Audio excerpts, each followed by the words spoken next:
I lived the Budapest Dream, and it almost broke me. It's 3 a.m., and the air is just thick with everything. Spilled drinks, 1,000 conversations all at once, and a beat that you feel in your chest. I'm somewhere in the maze of Budapest's Jewish quarter, standing in the middle of a ruined building that's been reborn with neon lights and a new kind of life. I came to the city for the fairy tale pictures I'd seen, for the grand historic architecture. But standing there, staring into the flickering lights, I wasn't admiring the dream anymore. I was just trying to survive it. Okay, but let's rewind. It didn't start there, not even close. It started the way all great adventures do, with a plan. A flight booked, a bag packed, and a head completely full of romantic ideas. I was on my way to the Pearl of the Danube, the heart of Hungary. A city split in two by the river, with historic Buda on one side and bustling Pest on the other. My plan was simple, laughably simple now that I look back on it.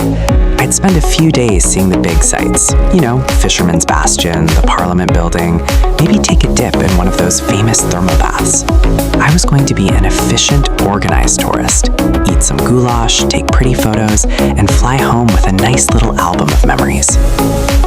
I landed, and feeling like a pro traveler, I hopped on the 100 e-bus. For a few thousand forints, it drops you right in the city's heart at Diák Ferenc tér. As the bus rolled into the grand avenues, I could feel the city's energy buzzing around me. The buildings were even more stunning than in the photos. Every single one looked like it had a story to tell. I felt that electric thrill of arrival, that feeling that anything can happen. I had my checklist, and the city was at my feet. The Budapest Dream was right there in front of me, and I was ready to grab it.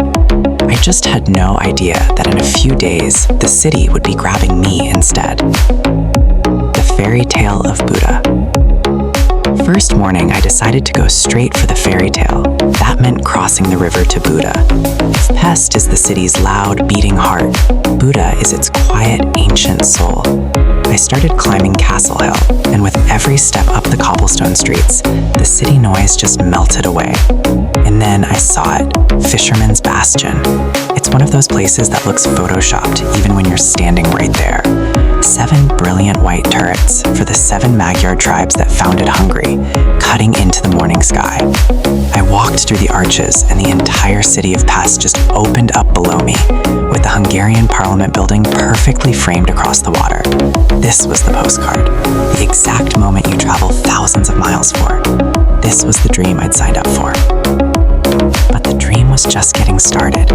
After wandering the castle district, I headed for the Széchenyi thermal bath.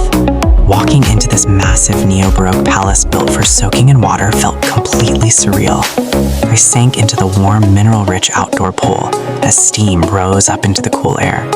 I even saw them, the old men playing chess on floating boards, totally focused and unbothered by all the tourists. I just leaned back and let that healing water work. This city, I thought, really knows how to live.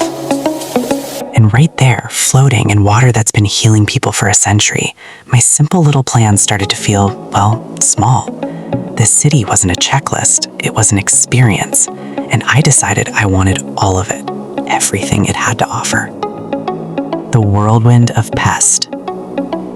Feeling completely reborn by those thermal baths, I crossed back to Pest, and it was like the world changed gears. The quiet calm of Buda vanished, replaced by this intoxicating, chaotic energy. This was the side of the city that really lives out loud. I'd read that the best way to see the riverfront was Tram 2, which people call one of the most scenic tram rides in Europe, and they're not wrong. For the price of one transit ticket, about 450 forints, I got a moving picture of the Danube. It rolled right past the magnificent Parliament, so close I could see the incredible details carved into it. I saw the shoes on the Danube bank, a haunting, powerful memorial to the victims of World War II. That little yellow tram was like an artery pumping life right along the river. From there, it all became a glorious blur. I walked the entire length of Andrassy Avenue, the city's grandest street, to Hero Square, where the statues of Hungary's founders stood like giants. My goal to eat some goulash turned into a full-on food mission. I had langos from a street cart, this amazing deep-fried dough covered in sour cream and cheese. I hunted down the perfect chimney cake, tearing into it while the caramelized sugar crust crackled. The days were full, but the nights are what really took over. A friend from my hostel told me, "You haven't really been to Budapest until you've been to a ruin bar." So we went, and then we went to another. These bars built inside the shells of abandoned buildings in the old Jewish quarter were like nothing I'd ever seen. Each one was its own universe of random furniture, wild art, and hidden rooms. Places like Simplicurt weren't just bars. They were living, breathing works of art. The night started bleeding into the mornings. I was setting my alarm for 5 a.m. to see the sunrise from Gellért Hill, then staying out until 3 a.m. in some hidden courtyard bar. My itinerary was a joke. I was running on pure adrenaline and a serious case of FOMO. Sleep? That was a luxury I just couldn't afford. I was sprinting after the Budapest Dream. I was living a non-stop highlight reel, chasing the high of the city from sunrise over the Danube to the last call at the ruin bars. And if you know what that feels like, that pull of a new city completely taking you over, then you'll want to hit that subscribe button, because you're about to see the exact moment the dream started to fall apart. The ordeal. Which brings us back to that moment, 3 a.m. The music feels like a physical weight pressing in. The lights are a strobing, pulsing mess. All around me, people are laughing and dancing, having the absolute time of their lives. This was it, the peak of Budapest nightlife, the very thing I'd been chasing. But as I stood there, this weird detachment just washed over me. The excitement that had been fueling me for days was gone, and all that was left was this hollow buzz in my ears. It was just too much. The energy that felt so exciting before now just felt aggressive. Every shout, every flash of light, every person bumping past me felt like an assault. I was physically exhausted. My feet ached, my head pounded. But it was more than that. It was a deep, soul-level exhaustion. I looked at the smiling faces in the crowd and felt completely, utterly alone. I had relentlessly chased down every single experience, but in my frantic race to do everything, I had forgotten to just be anywhere. I was a ghost at the feast. This was the moment it broke me. The moment the dream flipped into a nightmare. I wasn't on an adventure anymore. I was being eaten by it. My body and my mind were screaming for a truce. I had slammed into a wall, and that wall was Budapest. The reward. The next morning, my 5 a.m. alarm didn't go off for the first time on the trip. I just slept. I slept until the sun was high in the sky. When I finally walked outside, I had no plan, no destination. I just walked. My reward wasn't some huge, dramatic epiphany on a hilltop. It was much quieter than that.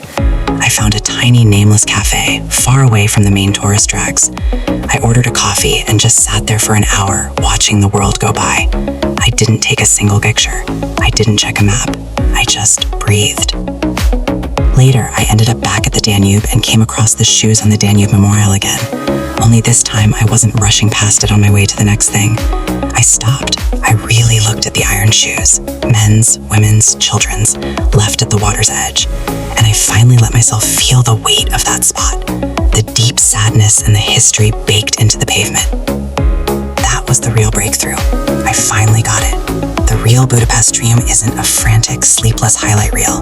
It isn't about conquering a checklist or being the last one to leave the bar. The reward is in the quiet moments. It's in surrender.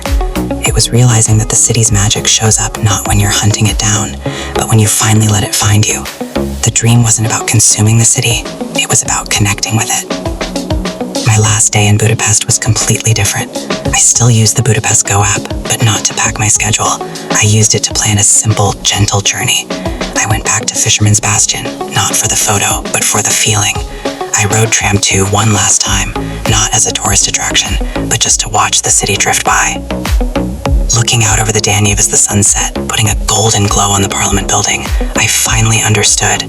Budapest is a city of beautiful contrasts. It's the calm of Buda and the chaos of Pest. It's a fairy tale for sure, but it's also incredibly raw and real. I came here with a simple plan and left with a huge lesson. The dream is real, but you have to find your own balance with it. Budapest taught me that sometimes the best travel moments aren't the ones you chase at full speed. They're the ones that happen when you finally stand still enough to let them catch you.